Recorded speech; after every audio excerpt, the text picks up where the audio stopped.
দিল্লিতে গিয়ে কুতুব মিনারের দর্শন করেননি এমন মানুষের সংখ্যা হাতে গোনা। ইন্দো ইসলামী স্থাপত্যের অন্যতম শ্রেষ্ঠ নিদর্শন কুতুব মিনার।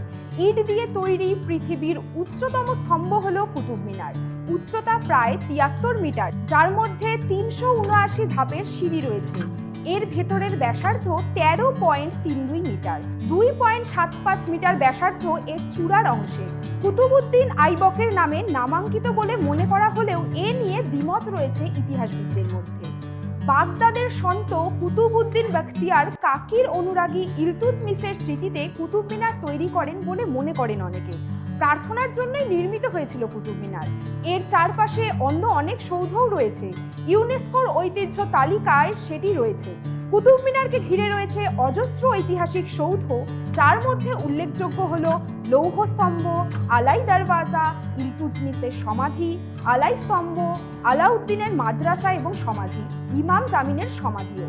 বজ্রপাতের জেরে কুতুব মিনারের ওপর তলাটি ক্ষতিগ্রস্ত হয়।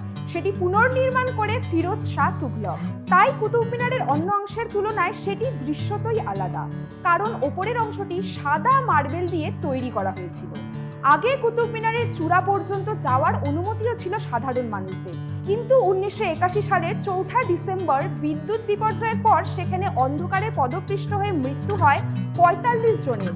তারপর থেকে কুতুব মিনারের ভেতরে ঢোকা পুরোপুরি নিষিদ্ধ। তেরে ঘরকে সামনে ছবির গানের শুটিং কুতুব মিনারেই করতে চেয়েছিলেন দেবানন্দ, কিন্তু কুতুব মিনারের সংকীর্ণ আলিন্দে ক্যামেরা রাখতে অসুবিধা হবে। তাই কুতুব মিনারের অনুকরণে নকল স্তম্ভ তৈরি করে তার ভেতরেই শুটিং সারেন দেবানন্দ। 2000 বছর আগে নির্মাণ হলেও কুতুব মিনারের লৌহ স্তম্ভ আজও জং ধরেনি, যা বিরল ঘটনা বলেও মনে করেন বিশেষজ্ঞরা। কুতুব মিনারের মতো দেখতে উচ্চতায় দ্বিগুণ আরও একটি স্তম্ভ নির্মাণের পরিকল্পনা ছিল আলাউদ্দিন খিলজি। তার কাজও শুরু করে দেন তিনি, কিন্তু 27 মিটার উচ্চতা পর্যন্ত যখন পৌঁছায় স্তম্ভটি, সেই সময় মৃত্যুশয্যায় পড়ে যান খিলজি। তাতেই ওই স্তম্ভের কাজ এগিয়ে নিয়ে যেতে রাজি হননি কেউ। কুতুব মিনারের উত্তরের আলাই স্তম্ভ সেই অসম্পূর্ণ স্তম্ভই বলে মনে করেন অনেকে। আজ এইটুকুই, দেখা হচ্ছে পরবর্তী।